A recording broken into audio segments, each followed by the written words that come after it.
Ça, je te dis de dire. Ah, je suis en direct sur ta... C'est bon, c'est en direct. C'est parti. Ok, ça marche. Mais allô, allô, bonjour à tous. Bonjour à tous, vous m'entendez? Bonjour à tous, vous m'entendez? Demande-leur qu'il te fasse Bonjour à un tous, retour son et vidéo. vous m'entendez? Demande-leur qu'il te fasse Bonjour à un tous, retour son et vidéo. vous m'entendez? Demande-leur qu'il te fasse Bonjour à un tous, retour son attends, et vidéo. ouais, vous m'entendez? Demande-leur qu'il te fasse Bonjour à un tous, retour son attends, et vidéo. ouais, vous m'entendez? Demande-leur qu'il te fasse Bonjour à un tous. retour. Ah, et là, on t'entend encore, là? Vas-y, parle.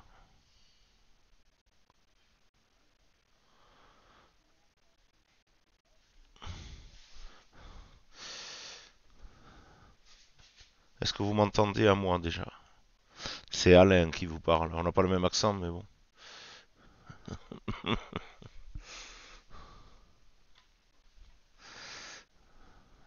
Ok. Ok, d'accord. Bien, ben bonjour à tous, on recommence. Aujourd'hui, on va travailler donc la suite de ce qu'on a fait la dernière fois, à savoir les alertes. Je vous avais fait ça juste avant de vous parler des ordres qu'on pouvait prendre sur la plateforme de Sierra. Donc, comme vous expliquait Thierry hier, je vous montre ça sur la base en fait, d'indicateurs tout simples.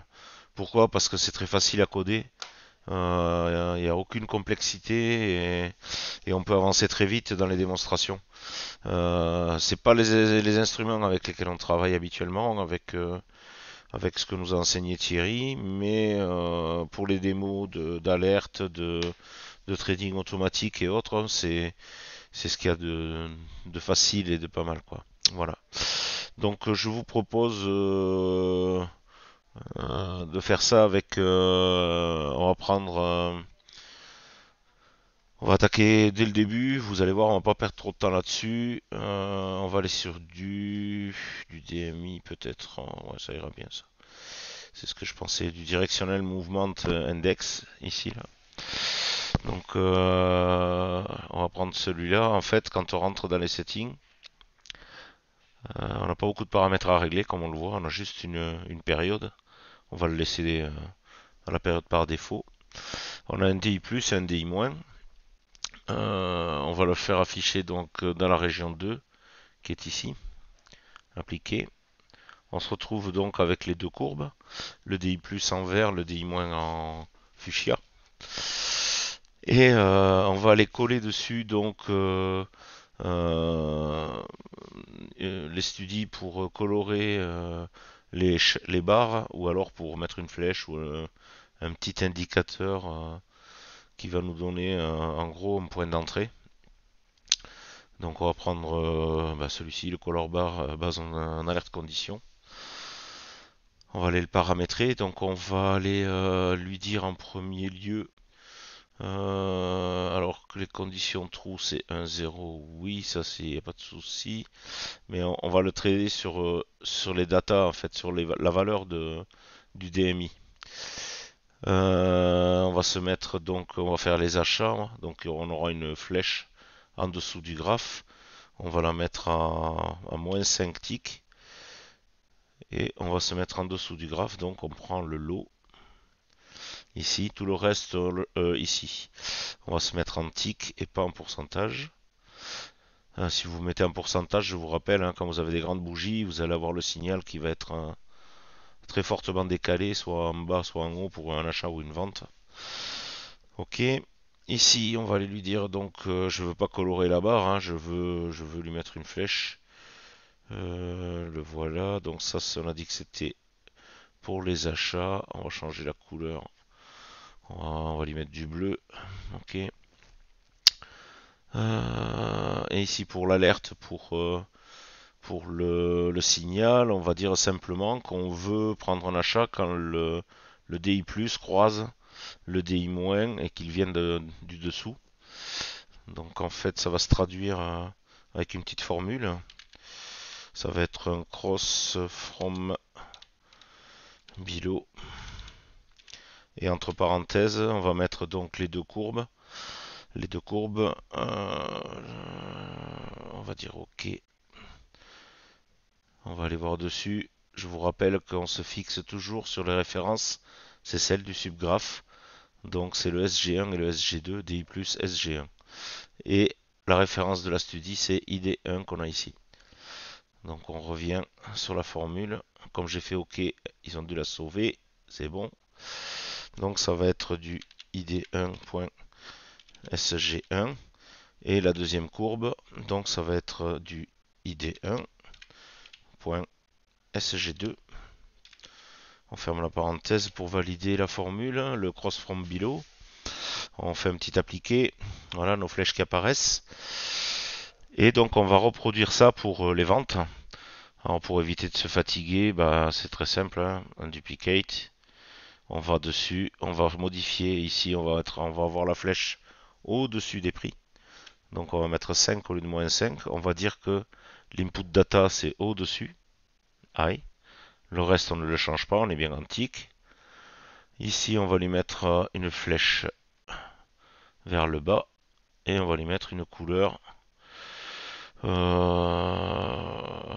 va rester dans les fuchsia.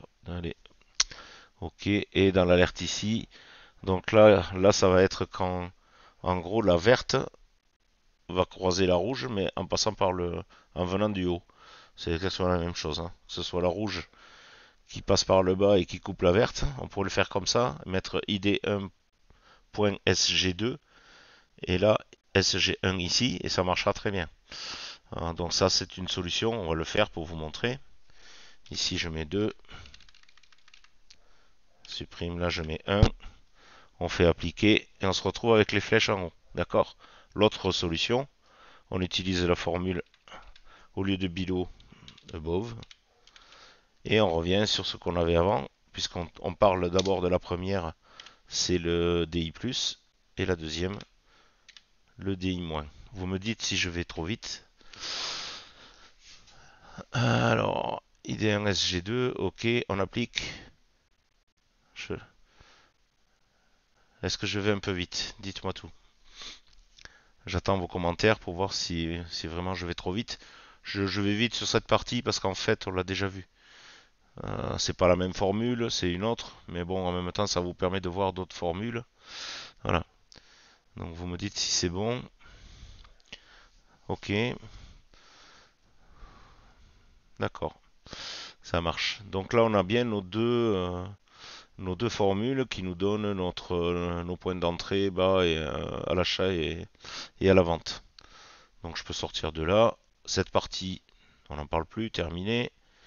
Cancel. Bon, maintenant ce qu'on va vouloir faire, comme je vous ai dit, c'est ce qu'on va attaquer. Vous voyez, ça m'a pris 9 minutes pour faire ça, c'est pas très très long. La chose la plus complexe, ça va être dans le réglage après du trading automatique qu'on va prendre. Donc pour le trading automatique, vous avez plusieurs studies qui existent et en même temps, vous avez aussi le spreadsheet. Les spreadsheets, elles sont beaucoup plus fines dans les calculs que vous pouvez faire et vous pouvez en même temps trader avec des ordres limites, trader avec des ordres stop, alors que la studie qui existe, qui est native sur Sierra, ne vous permet pas de faire ça, elle ne prend que des ordres au marché. Donc je vais aller dans la studie en question, elle s'appelle Trading. Allez, on y va, on descend encore. Voilà. Ici. Trading System, base en alerte condition. Donc là, je vais la rajouter. On va la mettre dessous pour bien organiser notre partie de study. On rentre dedans. On vient ici. Et là, on a beaucoup de choses à régler. Donc, en premier, le plus important, enfin, il y a deux choses importantes dedans. Vous avez celle-ci, Enable. Donc, si c'est no, votre robot ne marche pas. C'est un petit robot que vous avez ici, hein. Le robot ne marche pas. Donc, tant qu'il est sur no, vous ne craignez rien. Vous pouvez organiser tout ce que vous voulez à côté. Le nombre de barres pour calculer, bon là par défaut il est à 2000, mais ça ne servira à rien, dans le sens où si vous voulez, il ne prendra les trades qu'au fur et à mesure où les barres vont se construire. Donc en fait, l'historique ne vous sert que pour aller voir, vous voyez le point on high et le point on low, d'aller voir où est-ce qu'éventuellement il serait rentré en position. C'est uniquement pour ça. Donc là, on va le laisser par défaut, c'est pas gênant. Là, vous avez le choix. Donc vous pouvez choisir le buy entry. Ok. Vous pouvez choisir excusez-moi, le sell entry. Vous pouvez choisir aussi, une fois que vous êtes rentré, le buy exit pour sortir de votre position ou le sell exit pour sortir de votre position. Ces deux cas, vous verrez, moi je les utilise pas pour la bonne et simple raison, c'est que je me sers du trade qui est attaché à la fenêtre de trading pour rentrer en position. Automatiquement, vous avez un stop qui est lié, vous avez une target qui est liée, donc vous n'avez pas besoin de faire un buy exit derrière ou un sell exit. Si vous décidez de ne pas mettre de stop et de target, il va falloir que pour chaque entrée, pour le buy entry, il va falloir que vous mettiez deux buy exit en fait. Vous avez la sortie pour la target et le stop aussi à mettre. Ne vous contentez pas de mettre la target, sinon vous restez sans stop et ça peut être dramatique. Si vous faites le sell entry, c'est pareil, il va falloir deux sell exit après derrière, en réglant à chaque fois avec avec une studie pour lui indiquer le nombre de ticks que vous voulez ou le niveau sur lequel vous voulez sortir, etc. Là, on va le faire tout simple. Aujourd'hui, on va voir ça. Donc, buy entry et le sell entry. Donc, buy entry, ok. On veut que ça soit évalué quand la barre est terminée. Donc, barre close. Ici, on le laisse sur yes. Non, désolé, je parlerai pas anglais. Je vois la question qui est posée. Malheureusement, ça sera pas possible. Ensuite, vous avez le send trade order to trade service, très important.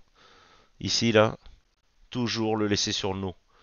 Ça veut dire quoi? Ça veut dire que si vous mettez oui ici et que vous enclenchez votre robot et qu'en haut vous êtes réglé, vous verrez tout à l'heure en trade automatique, non seulement les ordres seront pris sur la plateforme, mais en même temps ces ordres seront transmis à votre broker et à votre fournisseur de flux rythmique ou autre si vous cochez cette case.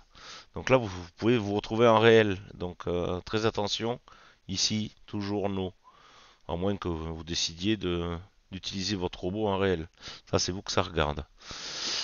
Le maximum de position à la fois. Hello, non, c'est pas à la fois, c'est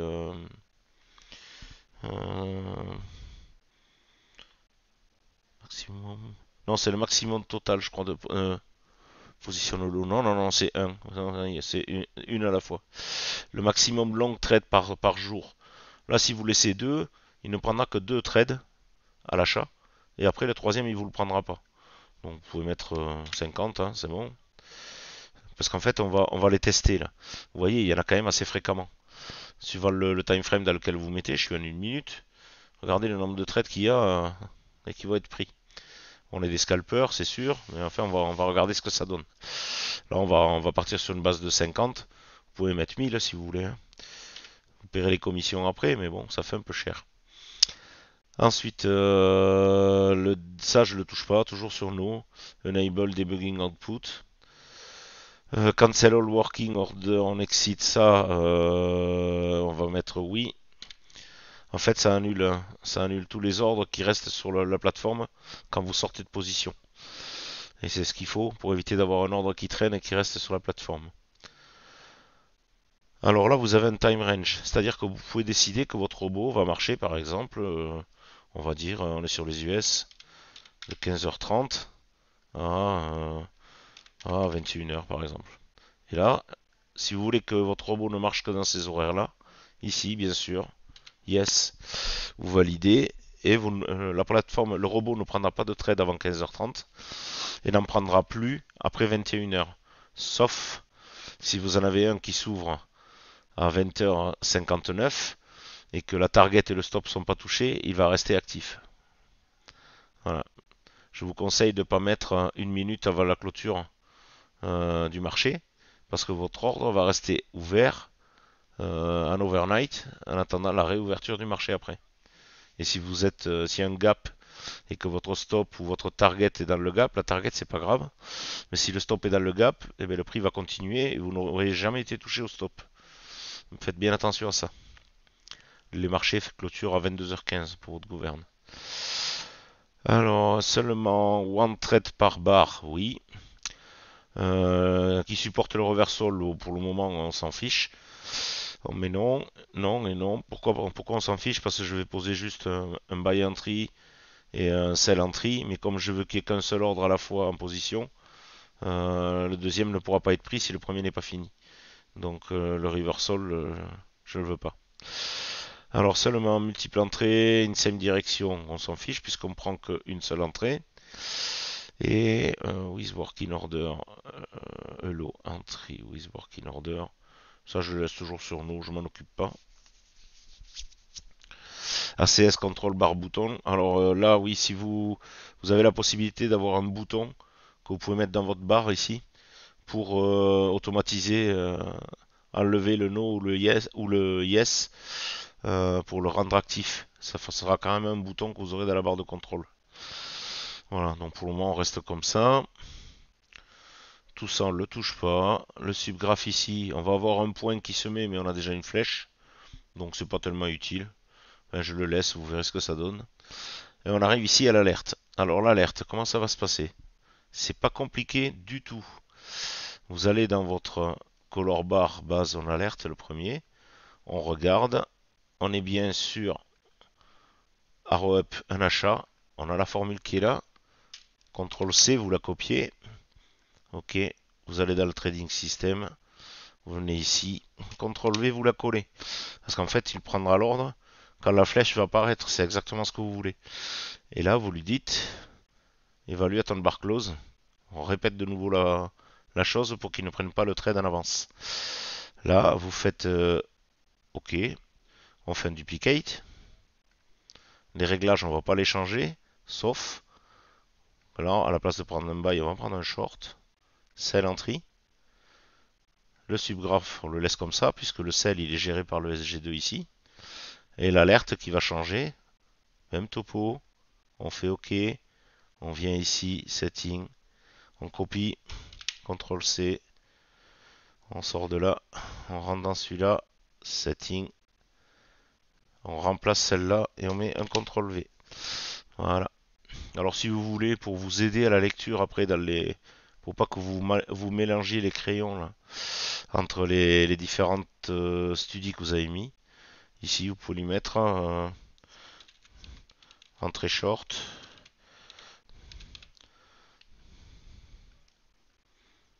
Appliquer. Ok. Ici on va lui mettre entrée long.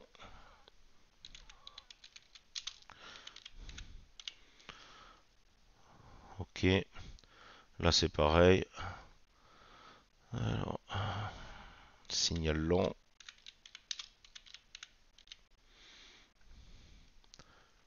Et signal short.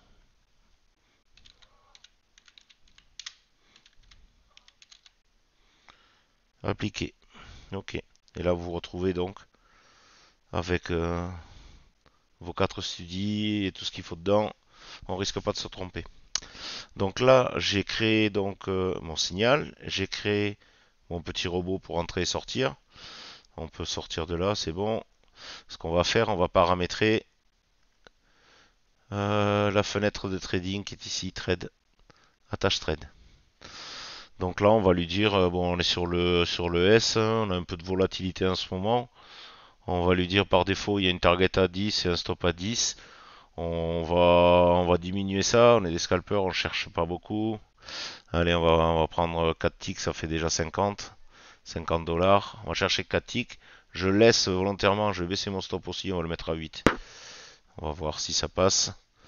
Et après, ça, en fonction des réglages que vous allez mettre, quand on va le lancer en automatique, ça va vous permettre d'améliorer vos performances. Là, ok, bon, moi je suis en sim, bien sûr, pour pouvoir le tester. Le PNL, on va le changer. On va se mettre en... Allez. Chart. Ici, au lieu d'avoir des points, on va avoir des ticks. Et la valeur, comme ça sera fait. Ok. Voilà, donc ça c'est fait. Tout ça c'est bon, on l'a réglé. On coche la case ici. Très important. Pour que votre stop et votre target apparaissent sur la plateforme. Ensuite, on va dans Trade et là, on va activer donc le trading automatique. Ici, vous avez deux réglages de paramètres. L'auto trading enable pour le chart, c'est ce que je veux. Et ensuite, là, il est désactivé. Vous voyez l'auto trading en startup. Là, je vais l'activer. Pour le moment, il n'y a pas d'ordre qui vont être pris. Pourquoi? Parce que les studies, comme je vous ai dit tout à l'heure, sont réglés sur No. Ici. Pour que ça tourne, venez là, vous faites Yes. Yes, on fait OK. Pour le moment, on n'applique pas. Pour le short, on fait la même chose. Setting, ici, Yes, appliquer. Et là, c'est parti. Vous avez les points qui matérialisent en fait les trades que vous allez prendre. Vous voyez, on les retrouve sur les flèches. Il n'y a pas de souci. Là, on va attendre maintenant la prochaine entrée. On va voir comment ça va se passer.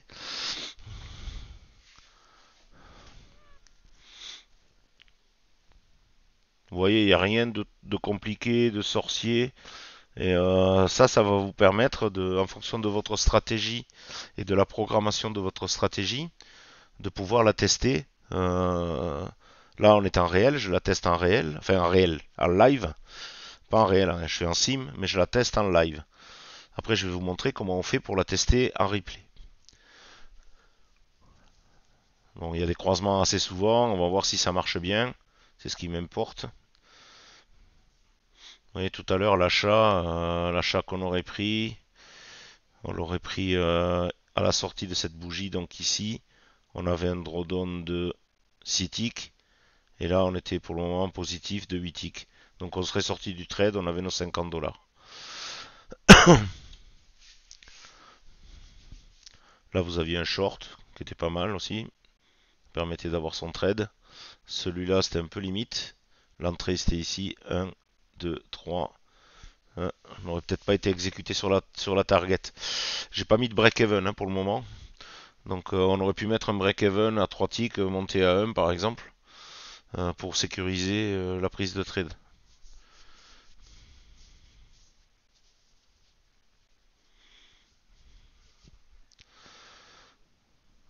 Alors, une question. Oui, Pierre, quand je teste en automatique, le paramétrage n'est pas respecté. Le paramétrage lequel? Le paramétrage de la fenêtre de trading ou le paramétrage des signaux?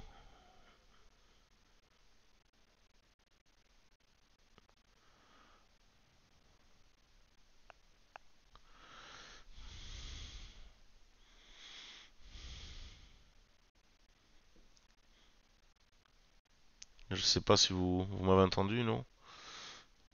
Moi, j'ai pas besoin des explications, je connais quelqu'un qui me le fait tout gratuit. Merci Sylvain.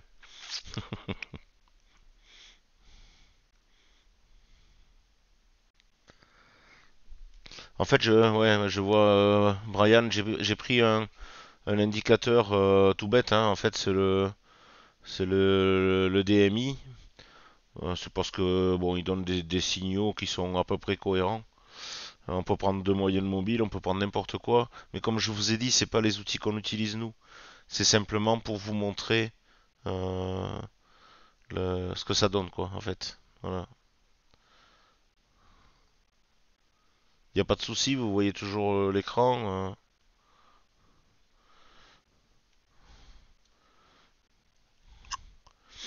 Bon là, le trade aurait donné pas mal, hein. On pouvait même prolonger la target un petit peu, monter le stop. Bon là, c'est sur du 1 minute, donc vous avez le temps, ça se fait gentiment.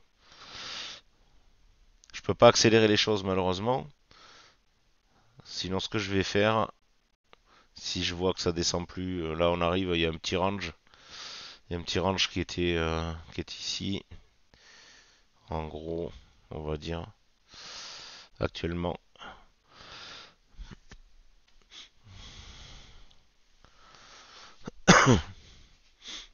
Après, vous pouvez combiner les choses, c'est-à-dire là vous avez des entrées possibles. Vous mettez un autre indicateur qui va vous donner le sens du trend. si on est baissier ou haussier, et vous pouvez choisir de n'activer que les achats si on est haussier ou que les ventes si on est baissier, par exemple. Vous pouvez affiner la chose, rajouter des indicateurs, ça vous fait des formules à modifier et à rajouter, mais c'est tout à fait faisable. Bon, allez, si ça se croise pas là bientôt, on va passer en replay. Allez, stop, on arrête. On va aller donc dans Chart, Replay Chart. Replay Chart. On arrive donc sur cette fenêtre. Là, il est 18h27. On va commencer à 18h, hein. Donc là, on est le 15. On va aller commencer à 18h. Donc 1-0. Ok, on va se mettre en vitesse 1 au départ. Single chart, c'est-à-dire qu'il n'y a que ce chart là qui va recommencer à 18h. Je fais un petit play. On va nettoyer la base avec.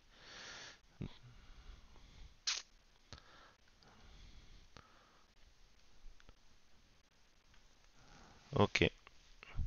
On est à 18h. On est dedans. On va accélérer les choses. On va aller se mettre en 5 pour voir un petit peu ce que ça donne.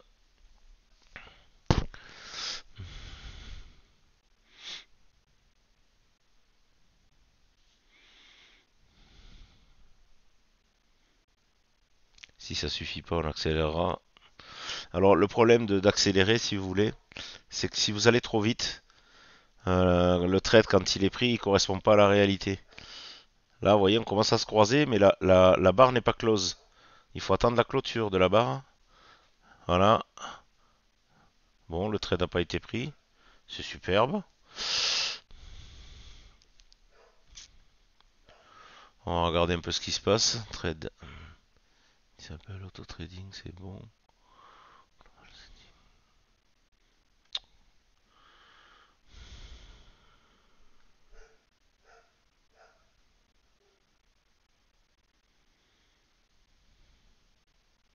Ouais, c'est bon dans les horaires.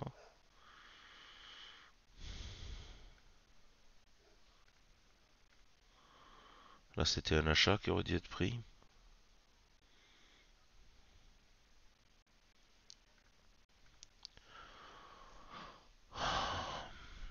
Ça commence fort la démo.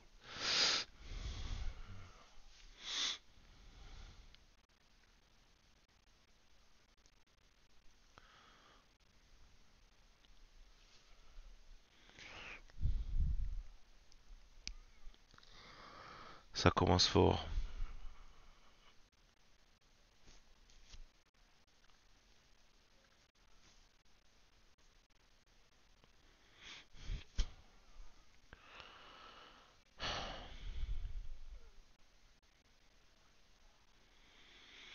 Alors, on va voir de nouveau si ça m'en fait pareil. Ah, il y a un souci. Il y a un souci quelque part. Ah,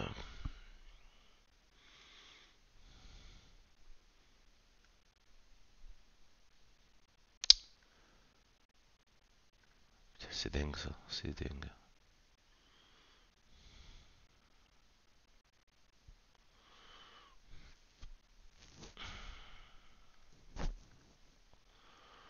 Chart trade global, general trade setting.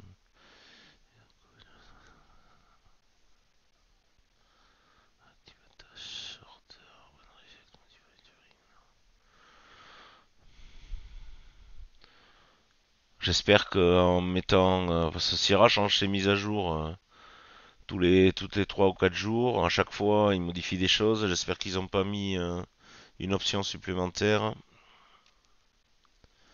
qu'il faudrait cocher quelque part, c'est ce que je regarde.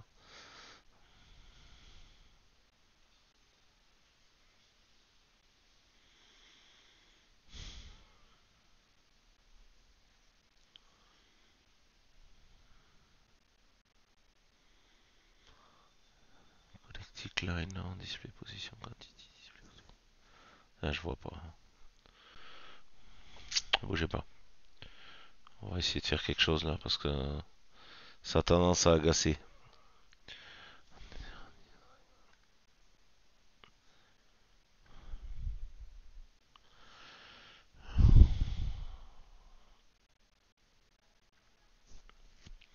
J'allais pas pour long.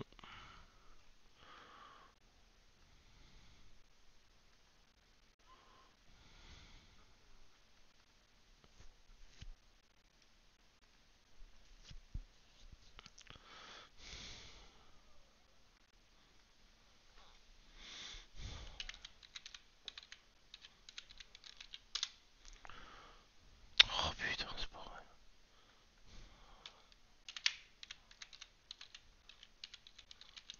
En fait, j'ai pris une vieille version de Sierra pour le faire tourner dessus parce qu'apparemment il y a des soucis.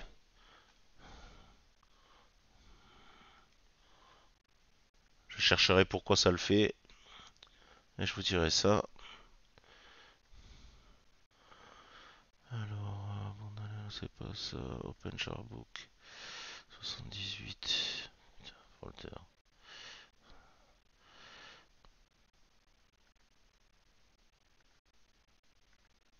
Désolé, hein, je vous fais attendre. Alors, c'était DMI, je crois, si je me rappelle bien.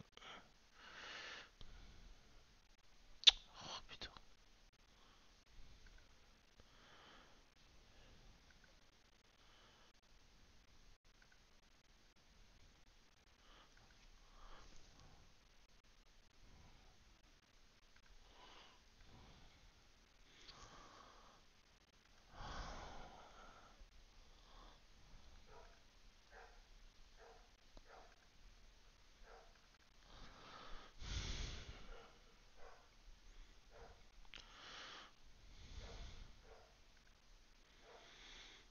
Quatre 8, ok, c'est bon. On va attendre que ça charge. Désolé, hein.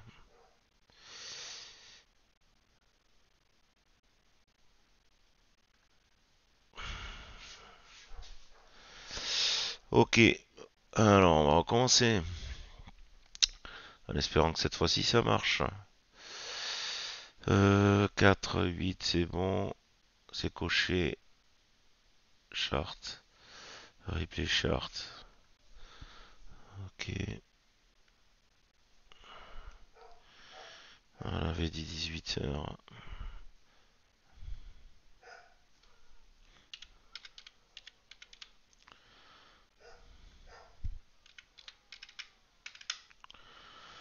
Ok, play, allez.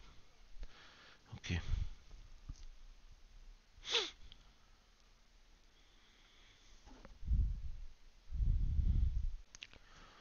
J'ai pas regardé si elles étaient activées.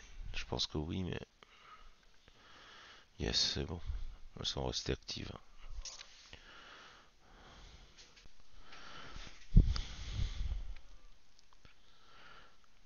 On va croiser les doigts.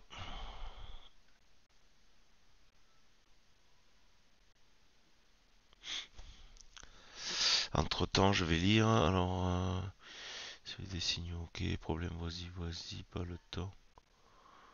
Ah, très bien, pas de problème, ok.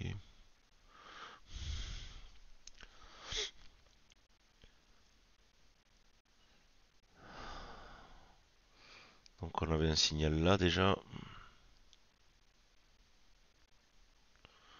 On va croiser les doigts. Oh, c'est pas possible. Ouais, stop, c'est bon. Bon, ça m'agace, il y a quelque chose qui ne marche pas, je ne sais pas quoi. Donc, je réviserai ma copie et puis la prochaine vidéo, je vous montrerai quelque chose qui marche. Alors, je suis déçu parce que ça marche d'habitude, donc je comprends pas.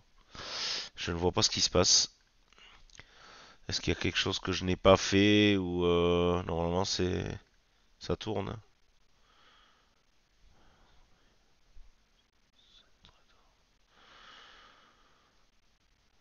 Non, je vois pas ce qui peut ne pas marcher.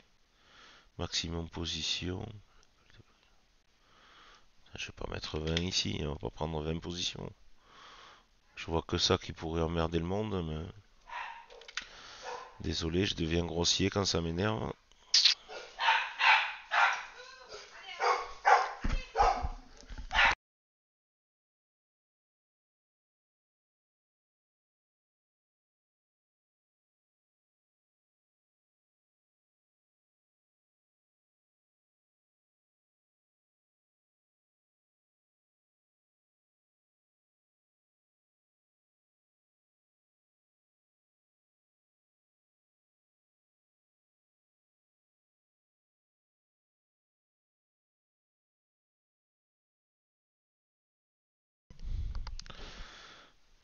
On recommence, c'est la dernière fois, hein. Après, sinon, je clôturerai. Je vois pas pourquoi ça serait ça, hein. Bon, je vous aurais au moins montré comment on peut rentrer les... Non, le all chart, non, c'est pas la peine. C'est pas ça. En fait, vous avez le numéro du chart ici, le 2 sur les... Non, ça marche pas. Vous avez le numéro du chart ici, correspond au numéro de chart sur lequel je suis. Donc le single chart, c'est bon, c'est... Il n'y a pas de souci, c'est celui-là. Je ne vois pas pourquoi ça ne marche pas et ça m'a... C'est pas normal. Il y a quelque chose qui va pas. Ok. Bon, je vous aurais au moins montré comment on peut faire pour rentrer sur les studies et puis programmer tout ceci. Comme vous avez vu, c'est pas sorcier. Le plus dur à faire, en fait, c'est de trouver la formule qui va vous donner le signal. Parce qu'après, ce n'est qu'une copie, hein. Donc, il n'y a pas de problème. Une fois que vous avez ça, vous avez vos signaux qui sont bien calés, qui correspondent bien à ce que vous voulez. Il n'y a pas de souci. Ça doit marcher. Ok. Mais je vais regarder ça et puis je vous répondrai donc dans la prochaine vidéo que je ferai. Donc demain ça va être Thierry que je vous ferai vendredi. Vendredi je vous montrerai, je vais garder le chart en l'état et on repartira sur les mêmes bases et je vous montrerai ce qui ne marchait pas. Pourquoi ça ne marchait pas. Et j'en parlerai donc dans la vidéo. Si les gens ne sont pas en live, ils pourront toujours la regarder après derrière pour voir le modif qu'il y avait à faire. Encore désolé, je vous remercie pour votre patience et votre écoute. Et attends, est-ce que quelqu'un peut dire ce que vaut le flux CQG et s'il est bien supporté dans Sierra Chart? Alors, il est supporté dans Sierra Chart. Le problème, c'est qu'on n'a pas la profondeur de marché comme on peut l'avoir sur Rhythmic. Alors, exemple, je vais vous mettre un petit dôme à côté. On va arrêter le replay parce que c'est pour ça que ça ne marche pas. Chart, replay chart, stop. Ok. Le problème de CQG, vous n'avez pas la profondeur de marché. C'est-à-dire que par exemple ici sur le SP500, comme vous pouvez le voir au bid ici, on a tous les ordres qui sont posés comme là 2134 contrats à 2745. Bon, ça m'étonnerait qu'on y descende de suite, mais si jamais on y va, il faudra bien regarder s'il reste ou pas. Ça peut être un gros barrage pour le prix. Et c'est quand même utile de savoir que vous avez autant de contrats qui sont positionnés en bas. C'est pareil dans le... En fait... Voilà.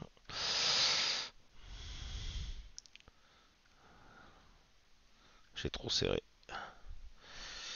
Quand vous avez dans vos limites, dans les ordres limites ici, je dis une bêtise, mais 300 contrats, admettons ici sur le bas, là, et que vous voyez les prix qui commencent à descendre, ben, ça va vous aider pour vous dire, ben, c'est cette liquidité qui appelle le prix, pour essayer de l'exécuter, et ainsi se décharger de contrats qui sont déjà actuellement dans les mains de traders.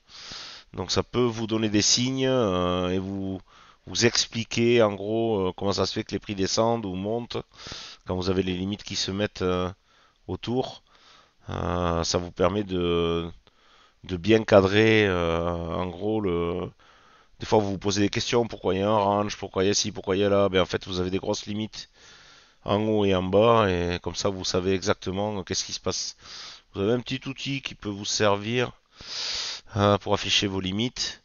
Vous l'avez dans le chart setting et vous l'avez, ça doit être ici, là, Drawdom. Voilà. On va lui dire, on va lui dire 10 par exemple. Appliquer. Ok. Là, vous vous retrouvez avec le prix qui est encadré entre le vert et le rouge. Et vous avez à chaque fois qu'il y a des gros ordres de poser, un trait rouge, comme ça qui apparaît. On retrouve donc, regardez les 2135 contrats ici, vous les avez là. Vous voyez, ça vous fait un gros support. qui éventuellement peut bloquer les prix ou au contraire les attirer dans un premier temps pour voir si c'est du fake ou si c'est vraiment du réel. Et ça vous encadre le prix. En gros, comme là, vous voyez, on a une bonne limite au-dessus qui correspond. Regardez bien. Ici, on est sur le haut du range en fait dans lequel on est là. On est sur le haut du range. Et ça bouchonne à ce niveau-là. Donc tant qu'on n'aura pas des gros vendeurs qui vont rentrer pour casser cette résistance, il y a 395 contrats, 400 maintenant. Plus on s'en approche et plus ça gonfle. Donc là, il faudra vraiment qu'il y ait des gros volumes. Ah, j'aurais pu vous mettre... ben, vous allez le voir en direct. Ça y est, ça c'est fait, je crois. C'est dommage. Hop, apply. Ok. Donc là, vous avez les volumes qui grossissent en fonction des bougies qui grossissent en fonction des volumes qui sont exécutés. Là, on vient de faire la cassure, vous voyez. On est monté dessus, on a tapé dedans. Avec des bougies comme ça, vous pouvez pas savoir si ça a été grignoté ou pas. Il vous faut un footprint à côté ou carrément une petite map. Vous allez voir une grosse dot ici si les contrats ont été mangés. Pour voir, ou au tape, vous pouvez le voir aussi, si les contrats ont été exécutés. Donc là on a cassé, regardez, là, il y a pas mal de volume qui rentre dans la bougie. Bon, si on a aussi une autre solution, vous mettez la studie volume en bas, ça va vous donner... Hop, ok. Ah, vous voyez, quand on est passé dessus, ben, on voit qu'il y a un excès d'acheteurs qui est venu pour pouvoir casser le haut du range. Et là, on a continué à monter et la bougie est encore plus grosse, donc les acheteurs continuent à pousser derrière. Voilà. Donc ce range-là, en fait, eh ben, on l'avait ici. Je vais pas en bas, je reste par là. Voilà.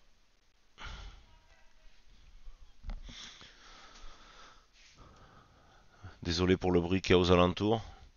La maison, ça vit, donc entre les chiens et mon épouse.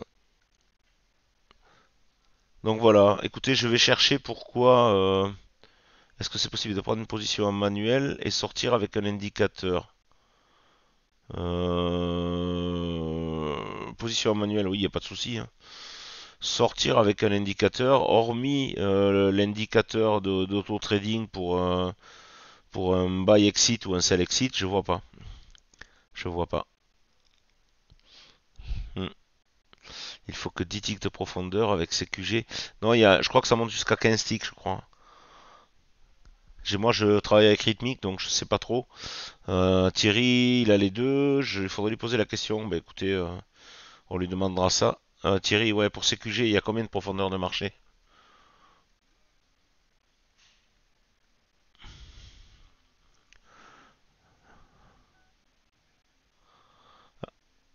Ah d'accord. Donc il me dit CME 10 niveaux et pour le Rex entre 15 et 20 niveaux. Voilà. Bon, ben, je suis désolé que ça n'ait pas fonctionné. Je vais regarder pourquoi. Et puis voilà. La dernière fois c'était Thierry qui marchait pas. Et puis on a trouvé la solution après. Ouais, ouais, ouais. En fait, ça n'a pas pris de trade. Ça n'a pas pris de trade. Ouais, je sais pas pourquoi. Pourtant tout était bien coché, tout, décoché du moins. Mais ça n'a pas marché. Donc je sais pas. Ok, bah écoutez, je vous remercie à tous d'avoir suivi cette petite vidéo. Au moins, vous aurez pu connaître les studies qui vous apprennent, enfin qui vous permettent, pardon, de prendre un trade automatiquement, euh, de ce service du replay. Malheureusement, je vous ferai un petit résumé et puis je vous posterai ça comme j'ai fait la dernière fois. J'avais mis un commentaire dans la foulée avec la vidéo pour vous montrer tout ça. Voilà, je suis désolé. Je ferai mieux la prochaine fois, promis, sinon je serai à l'amende. Voilà. Bonne soirée à tous. Merci de votre présence. Et courage, on tient bon, on verra le 11 mai, ce qui va se passer. En attendant, ben, ça fait très plaisir de voir qu'il y a du monde qui suit. Et voilà. Merci bien, bonne soirée à tous et à très bientôt.